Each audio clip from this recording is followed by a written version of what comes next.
जरा ऊंचा सा हाथ खड़ा करें, मैं भी हूं।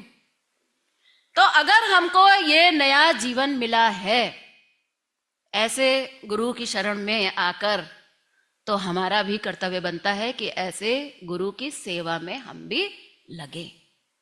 और तब हमारी वो स्थिति आएगी जब हम कर्मों के बंधन से मुक्त होने लग जाएंगे। उस दिन हम लोग सुन रहे थे प्रारब्ध से मुक्ति। प्रारब्ध से मुक्ति कोई इतना आसान खेल नहीं है, ये बहुत बड़ा विज्ञान है, इतना आसान नहीं है, लेकिन संभव है। तो उसके लिए ये आम की साधना बताई गई, मानसिक पूजा, कि हर काम में, काम तो काम ही है लेकिन अंदर से मानसिक पूजा। बच्चे के लिए जब बच्चे की जब सेवा करो तो बच्चे को ऐसा लगना चाहिए कि माँ मुझ में बहुत आसक्त है। योगी जी कहते थे कि पति पत्नी के जब संबंध निभाओ तो ऐसे निभाओ कि एक दूसरे को लगे कि अरे ये तो बिल्कुल आसक्त है। दुनिया वाले जब आपको देखें तो उसे ऐसा लगे अरे जैसा मैं हूं ऐसे ही तो ये भी है, जो मैं कर रहा हूं वही तो ये भी कर रहा है, इसमें और मुझ में क्या अंतर है। लेकिन अंतर होगा आपके अंदर में, अंतर होगा आपके जीवन के रिजल्ट में। आपका जीवन कैसा होगा उसमें रिजल्ट आपको खूब बखूबी देखने को मिलेगा।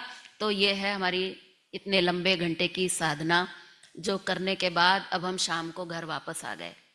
घर आइए, अच्छा रहेगा, बहुत बढ़िया कि घर आकर एनिमा लीजिए, स्नान करिए। दिन भर की जो भी विकार है, कुछ गैसेस हैं, कुछ एसिड्स हैं, दिन भर एक ही गद्दी पर बैठे रहे तो गैसेस डेवलप हो जाती हैं, कुछ एसिड्स डेवलप हो जाते हैं, थकान डेवलप हो जाती है। तो बढ़िया रहे कि एनिमा ले लीजिए, नहीं भी ले तो कोई दिक्कत नहीं है, अगर जरा भी जरूरत महसूस हो रही है तो ले लेंगे तो अच्छा रहेगा। उसके बाद बढ़िया ताजे पानी से स्नान करें, 2 बार स्नान की भी बात की गई है, बढ़िया स्नान करें।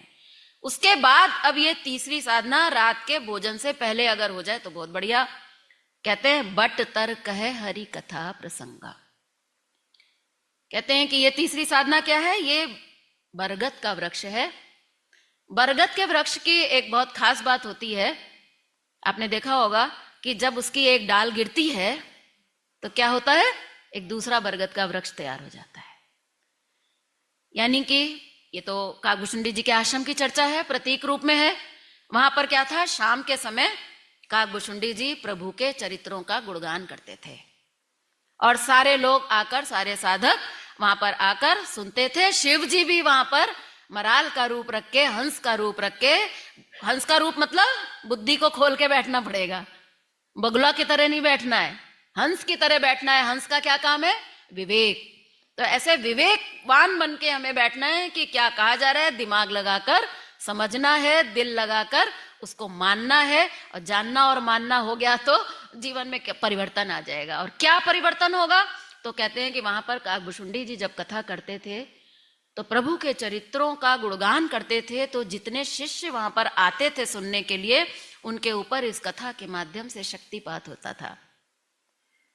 ये शक्तिपात की साधना है, जहां गुरु की शरण में हम बैठते हैं और प्रभु के चरित्रों का गुणगान करते हैं। तो अभी तो काकभूषुंडी जी का आश्रम तो हमें नहीं मिलेगा, ना ही ऐसे हमें वक्ता मिलेंगे, ना ही ऐसा माहौल मिलेगा। हम तो अपने उसी घर जंजाल में फंसे हैं। तो क्या करें, इस साधना को कैसे करें?